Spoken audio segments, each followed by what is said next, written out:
So in college, my faith really became my own for the first time.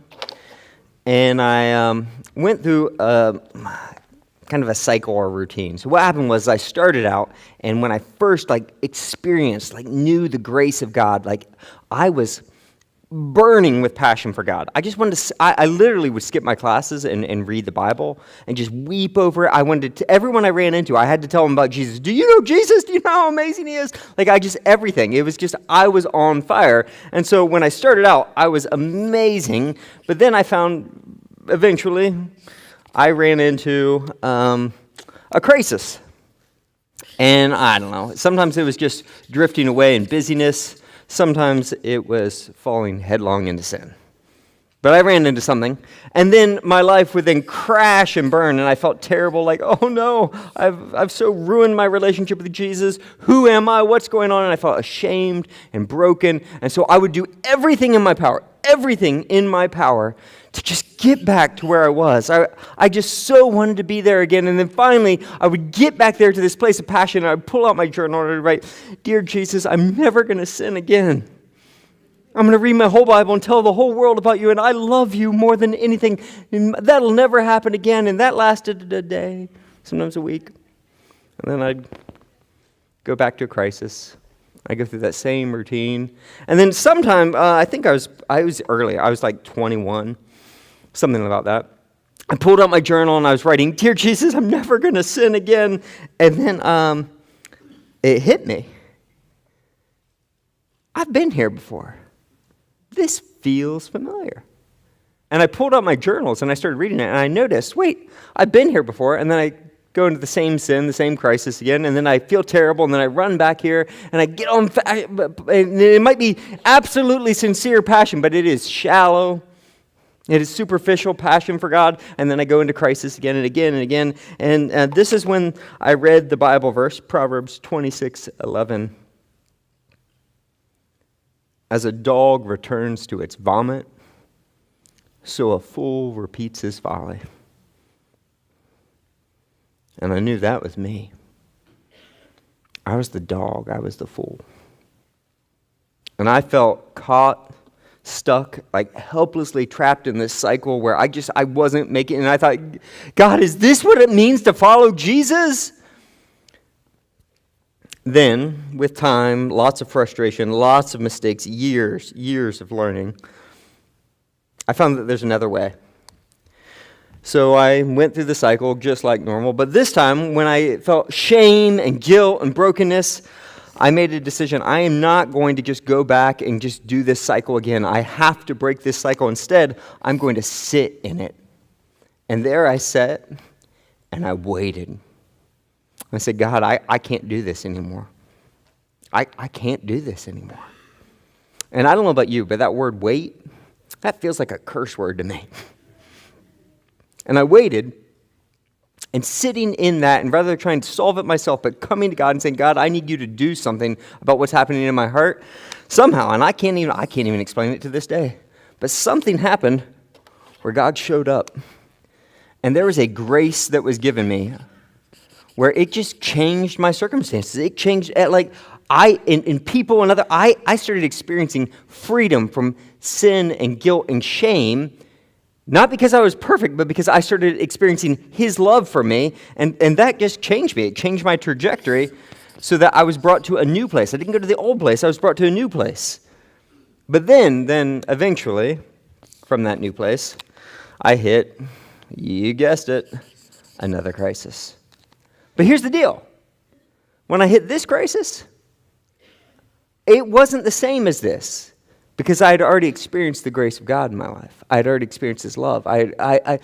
So I didn't experience it the way I did this. I knew at that point, I knew what to do. I've got to wait on the Lord. I need God to show up. And so I started going through this pattern where, yes, I would still go through these cycles, but now I was actually moving forward in it. The difference at that point is not that I wasn't in crisis. It's that I was made new. And this, as it turns out, is not just my experience. This is the experience of God's people down through the ages, captured in the prayers of God's people in what we call the book of Psalms. This is the very structure of the Psalms. If you were here in the opening weeks when we introduced it to you, Psalms fit into basically three major categories. The Psalms of orientation that describe what life is supposed to be like when you're with God. But then eventually that leads to crisis, and then you go into a disorientation where you have all these prayers of people who are angry and guilty and sad, and life is blowing up. Things are not the way they're supposed to be. But if you sit in it, if you wait for the Lord, He will show up. He will show up in grace, and He will not take you to where you were. He takes you to a new place. This is after God's grace, after the crisis. On the other side of crisis, you can experience God's grace and come to a new orientation, and that eventually does lead into another crisis. But again, it doesn't go back. It just keeps moving forward. This is the pattern of the Psalms. This is the pattern of God's people down through the ages. Now, thus far in this series, we have very much spent our time orienting towards the beginning slot, the Psalms of orientation or new orientation. But starting next week, we are going to take a hard turn into disorientation. We are going to learn how to pray in the crisis, in pain and loss and guilt and shame, when you hate someone, when you aren't sure what you believe anymore. So there's that to look forward to next week. Yeah. This week, though, before we move in, I want to give you Psalm 40. Despite popular belief, this was not written by U2. It's an ancient psalm written by King David or someone writing in the style of David. This might be David himself, or this might be you're listening to the David channel. We're not sure, but for the sake, practical purposes, I'm going to refer to the psalmist as David. In this psalm, we find David standing at the temple. He's come to worship God for saving him out of some past crisis, but get this. By the time he shows up to thank God for saving him out of some past crisis, he's already in the next crisis. This psalm, Psalm 40, is written from here. You are here. Now, because of that, because he's already been through the past crisis and he's already experienced God's grace in his life, he has a perspective that we need to hear. He has a perspective that I desperately needed someone to show me in my 20s and 30s, and maybe you need to hear as well. This is a perspective that you only get on the other side of crisis. So, after sinning and being sinned against and finding God's grace in the midst of it all, David is going to ask this question: what does God desire from me? What's He really want from me? It starts like this: I waited patiently for the Lord. So in Hebrew, they have no superlatives like slow, slower, slowest, fast, faster, fastest. So if you want to intensify a word, you double it or triple it.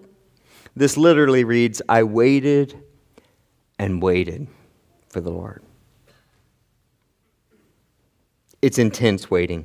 Waiting for God to show up, waiting for God to do something, waiting for God to fix what you can't fix, to heal what you can't heal, to stop the pain, waiting for God to do something in your family, in your work, in your own heart, waiting and waiting. I waited patiently for the Lord, and He turned to me and heard my cry. He saw me. He heard me. And He lifted me out of the slimy pit, out of the mud and mire. So in ancient Hebrew idiom, this is a reference to the place of the dead. The Hebrew scholar Rolf Jacobson describes it this way. He says, this language evokes images of being buried alive. So feel that. It feels like you're trapped, buried alive, like no escape. You're running out of air. Like someone has to come looking for you. Someone would have to find you and dig you out. There's nothing you can do to save yourself. That's the image. But God came looking. He found you. He dug you out. He set my feet on a rock and gave me a firm place to stand. He put a new song in my mouth, a hymn of praise to our God. So a new song is a song of praise or gratitude or thanksgiving about how God showed up, saved you, met you in that moment, carried you through. It's new in the way that, like an olive tree, every single year will have new olive shoots that come off. So the tree itself might be ancient, but that's new. And it's new in the sense that it's unique. It's a one of a kind. So there might be a billion praise songs about what God's done for people and their lives. But the world has never heard this song. Because this is your song. This is what he did for you. Many will see and fear the Lord and put their trust in him. So notice, while this might be my song, it's not about me. Not really. It's about God. It's about what he's done for me. It's about how he cared for me. It's about his goodness towards me. And notice that while it's certainly about God, he's not actually singing to God. Who's he talking to here? To us. To you. To me. To everyone who's gathered for worship. David sings so that many will see and fear and trust. That is why he's singing. Blessed is the one who trusts in the Lord and who does not look to the proud, to those who turn aside to false gods. Now, this truly means false gods. It's referring to gods other than God, but it literally translates to those who turn aside to lies. So when you're in the middle of a crisis, when you're feeling desperate, when you are waiting for God, it feels like torture. And in that place, you and I will be tempted to trust just about anything that will solve it or make it go away or just numb the pain. We will be tempted to believe the lie that we can find an answer apart from God on our own. But it's a lie. He's the author of life. Every good and perfect gift comes from the Father above. In him we live and move and have our being. Apart from him, we can do nothing. So to think that you can find what you really want in life apart from God, it's a lie. It's not even a great lie. But why is it? When we're desperate. Why is it so easy to believe that lie and so hard to wait on God? But David, he's been here before. This is not his first go-around. He has waited on the Lord, and so this leads him into a prayer of thanksgiving. This is kind of a technical thing, so follow this. Prayer of thanksgiving, verse 5. Many, Lord my God, are the wonders you have done, the things you've planned for us. None can compare with you. Were I to speak and tell of your deeds, they would be too many to declare. So up to this point in the psalm, this sounds just like another psalm, but at verses 5, 6, 7, and 8, things start to come into focus. We get this whole scene that emerges. In ancient Israel, when you offered a psalm of thanksgiving, you offered it traditionally at the temple when you brought an offering of thanksgiving or fellowship. So here's the scene. David shows up to the temple, and you're supposed to bring your cow, your sheep, your goat, and there at the temple, you present the sacrifice before the Lord. You lay your hands on the head of the sacrifice, and you announce to everyone, this is what God did for me. Do you know how great God is to me? And then you sacrifice the animal, and then you barbecue up the whole thing. And we are going to have the biggest party celebrating God ever. You're all invited. We're going to kill a whole cow. We're going to have brisket, guys. It's going to be amazing. That's what a Thanksgiving or fellowship offering was. That's how it worked. But watch this. Verse 6. Sacrifice and offering you did not desire. Wait, what? No, I've read Torah, David. It says that's what God desires. When you bring a fellowship or Thanksgiving offering, that's what you do. You bring a sacrifice. What would God desire more than a sacrifice? And he says, but my ears you've opened. Literally, this is a graphic image. You've dug them out like you take a shovel and you stick it in and dig it out. We're not sure if it means you gave me ears or if it means your ears were plugged and he's digging out the gunk that this world has put in your ears, the lies. He's digging it out and it falls out of your ears and you can suddenly hear God. That's the image. Burnt offerings and sin offerings you did not require. So do you hear this? David says, when I listened, when I really listened to God, when he dug out my ears, I realized, you're not asking for another sacrifice as great as those are. What you most want, what you really desire from me, is my testimony.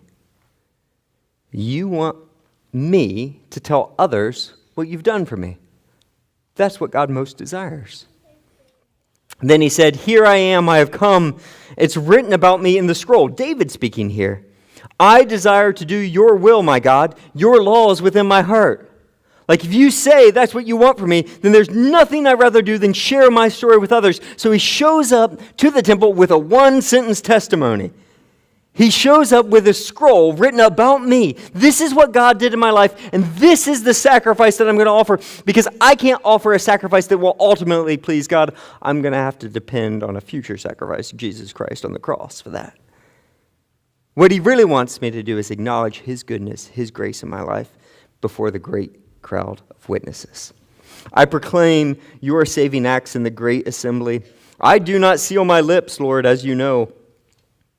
I do not hide your righteousness in my heart. I speak of your faithfulness and your saving help. I do not conceal your love and your faithfulness from the great assembly. So when he heard what God wanted, then he knew that he couldn't not share. He couldn't. He had to. It would be selfish. It would be wrong for him not to share what God had done in his life, because others needed to hear this, because God desired this, because people need to hear this. That it is through hearing about what God has done in your life that others begin to know the righteousness, faithfulness, saving help, and love of our great God. It is through hearing what God has done in your life, through hearing your testimony, that others can begin to know the righteousness, faithfulness, saving help, and love of our great God. Now, if the psalm ended right there, we might be tempted to think that this is like some charm story about how God saved him and now his life is perfect. La-di-da, that's great. But then we read verses 11 and 12. "Do not withhold your mercy from me, Lord. May your love and faithfulness always protect me. For my troubles, without number, surround me. My sins have overtaken me, and I cannot see. They are more than the hairs of my head, and my heart fails within me." So he's in another crisis. God just saved him, and he's already in the next one. God just saved him, and he's already here. He's already facing the next crisis, but something's different. He's different. So David, having been here before, knows exactly what to do. And in verses 13 through 17, David is going to pray a prayer that he knows. He's going to literally pray Psalm 70. Check out Psalm 70. He's just taking that and he's praying that. He's quoting it, almost line for line. "Be pleased to save me, Lord. Come quickly, Lord, to my help. May all who want to take my life be put to shame and confusion. May all who desire my ruin be turned back in disgrace. May those who say to me, 'Aha, aha,' be appalled at their own shame. But may all who seek you rejoice and be glad in you. May those who long for your saving help always confess, 'The Lord is great.' But as for me, I am poor and needy. May the Lord think of me. You are my help and my deliverer. You are my God. Do not delay." I love this. This is so real. It's not God saved me and now my life is perfect, but God saved me and now I know how to wait on the Lord. I know that I can wait and that he will come through. It's not God saved me and now my life is charmed and everything works out okay, but God saved me and now I know how to face the next crisis. It's God saved me and now I know that the latest crisis does not define my life. God does. God saved me, and now I know what he really desires from me. To sit in awe of his goodness and grace. To just respond to his love for me. That's what he desires from me. So I don't know where you're at on your journey of faith today. I hope you're all here. That'd be beautiful. But I've read the prayer walls. I'm pretty sure that most of you are at or near a crisis. And I'm guessing that nearly every single person in here has at some point experienced God showing up, carrying you, meeting you, digging you out of a hole. And maybe, if you listen, maybe the Spirit is at work digging out the lies out of your ear right now. And maybe if you listen, he's whispering to you. Proclaim it so that many will see and fear and trust in the Lord.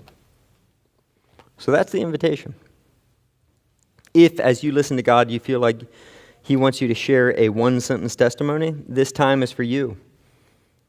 This space is for you. We want to hear your voice. Come forward as you feel led. If you want to share but you don't want to speak, you can also write it on a scroll on one of the prayer cards and hang it on one of the prayer walls in back. I'm going to invite Bob and Wendy DeRico to come forward and just greet you at the front. And if you feel led by the Spirit, feel free to come up and you can queue up at front. And we'll either sit here silently or I'll have to interrupt you at some point to do the baptisms. Either way, this is my gift to you.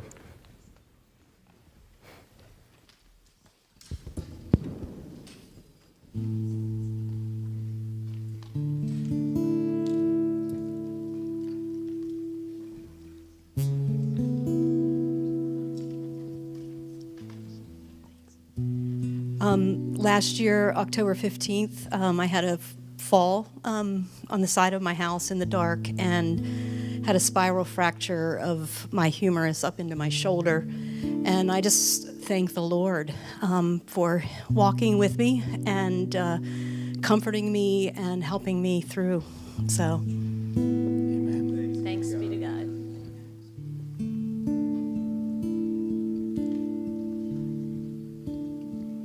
At one point in my life, I was very sad because of an unfulfilled desire to have children.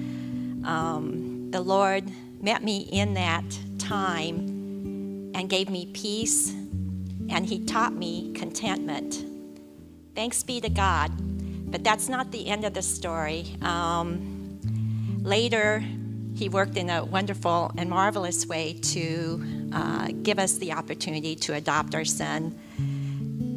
Thanks be to God. Thanks.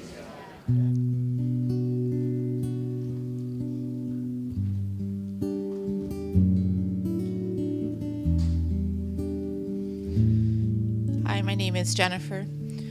And when I was 20 years old, my dad died.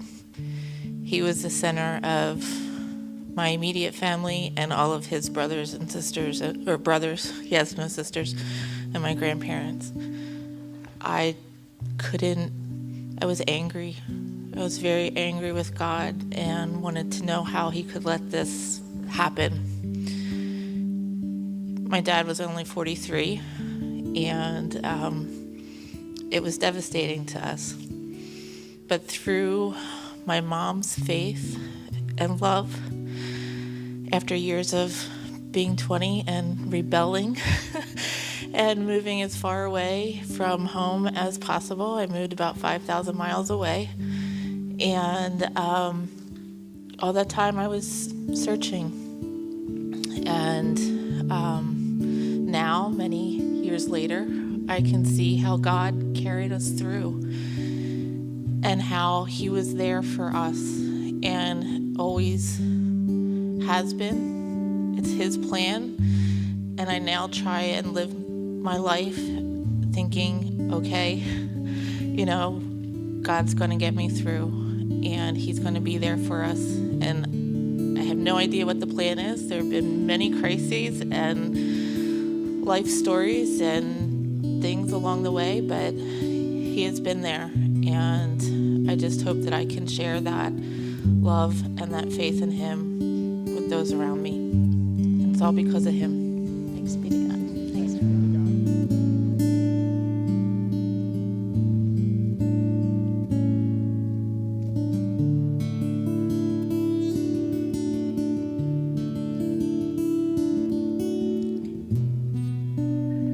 In 2021, I was diagnosed with breast cancer at the age of 33, and my world was completely shaken and changed.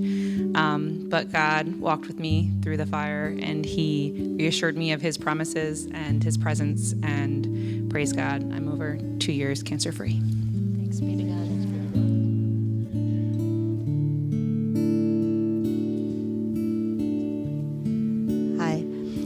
I was saved young as a teenager, and I backslid for many years. And I was till I was caught like a lamb, truly in a thicket. And Jesus came as the good shepherd. He untangled me and he carried me through until I could walk again alongside him.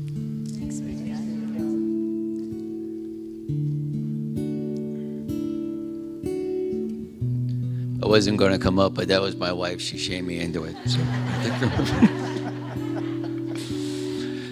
I was an alcoholic. I was smoking. I was hooked on pornography. My life was a mess. It was broken. My marriage was on the rocks. But Jesus, He saved me. This June will be 20 years of sobriety.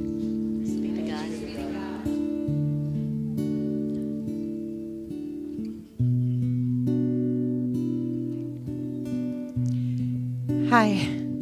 I just want to say that when I was 50, I had a major heart attack. And then 4 years ago, I had a severe accident, crushed the whole right side of my body. Every part was broken. But God in His goodness was there. And my verse to say is, He gives strength to the weary and increases the power of the weak. Even young grow tired and weary, and young men stumble and fall. But those who hope in the Lord will renew their strength. They will soar on wings like eagles. They will run and not grow weary. They will not. They will walk and not grow faint. And only God can do that. He can give the strength when you have none. And He can promise you that He'll be there. Hi guys, I'm Lindsay. So before God came, I was living for this world filled with a life. I lost both of my parents. I dealt with addiction, lust, trauma, and God met me 4 years ago and saved my life. Thanks be to God. Hi, I wrote mine down, or you would get 25 sentences from me. Truly. My name's Heather. I lived a life of self-indulgence, trying to hide my pain with whatever felt good in the moment, until nothing felt good. And I was trapped in a dark pit full of hopelessness and addiction and death, until my God heard my cry and dove into the darkness, broke the shackles I couldn't break myself, and pulled me up into the light. He filled me with hope, peace, joy, life, and opened my eyes to dimensions I never could have imagined.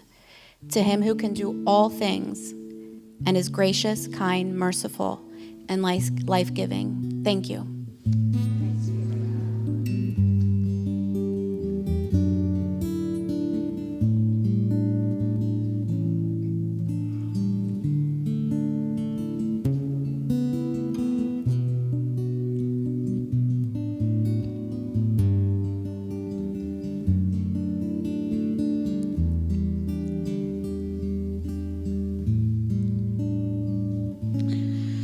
Hi, my name is Dawn. When I was a child, I was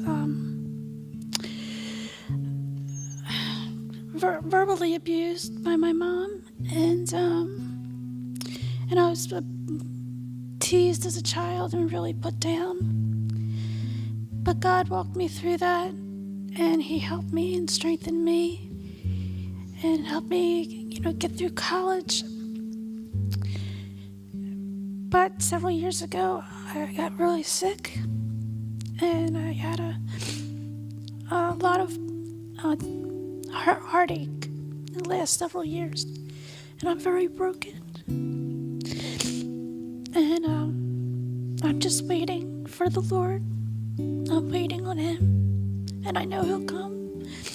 I waited before, and I know He got me out of it when I was a kid. I know He'll get me out of it this time, too. He's always been there for me.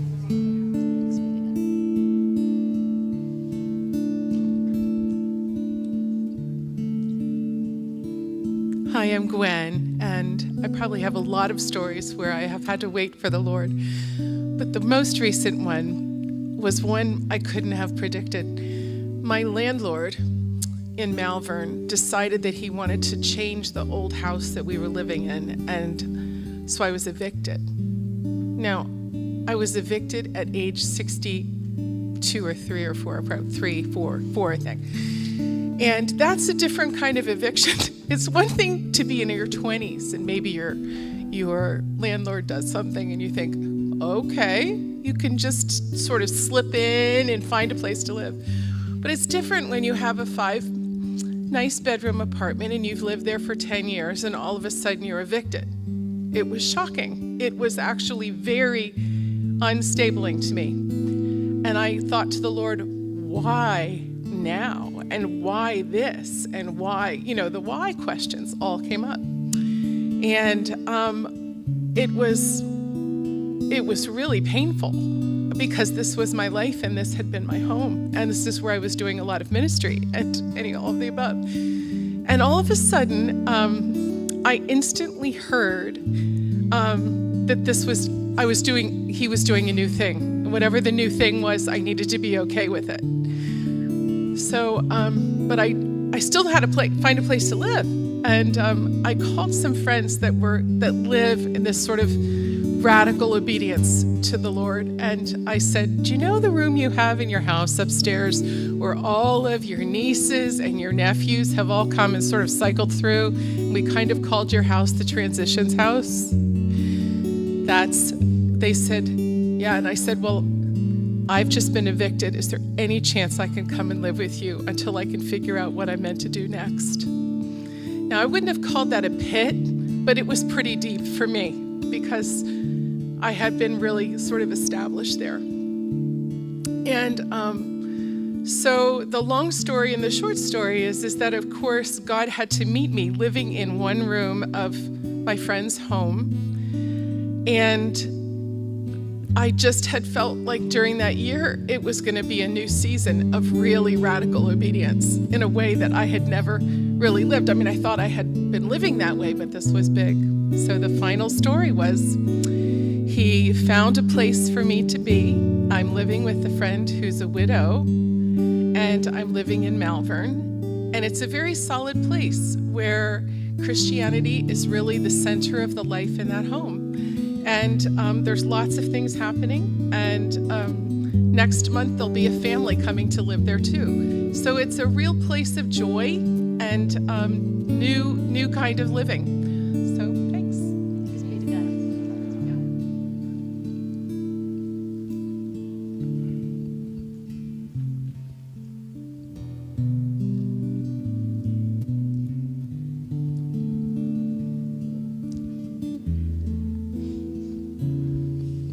How are you? So I'm a guest here today, actually, so I especially appreciate this opportunity. I'm also occasionally a crier, so we'll try not to do that. So I was sitting back there thinking, and I remember a time in my 20s, so I'm in my 40s now, and when I was raised Christian, and I remember going through school, and I went to a liberal arts school, and going through a time where I was studying science and genetics, and I'm a physician now, and kind of having that pull that you can either choose your faith or science, and going through that transition and kind of coming back into on my own, deciding to still follow Jesus and follow my faith. And I think now the changes in life, my mom passing away from cancer years ago, right when I graduated, and going through some changes in life now where I am raising my girls a lot of the time on my own. And so grateful that I came back to my faith. So.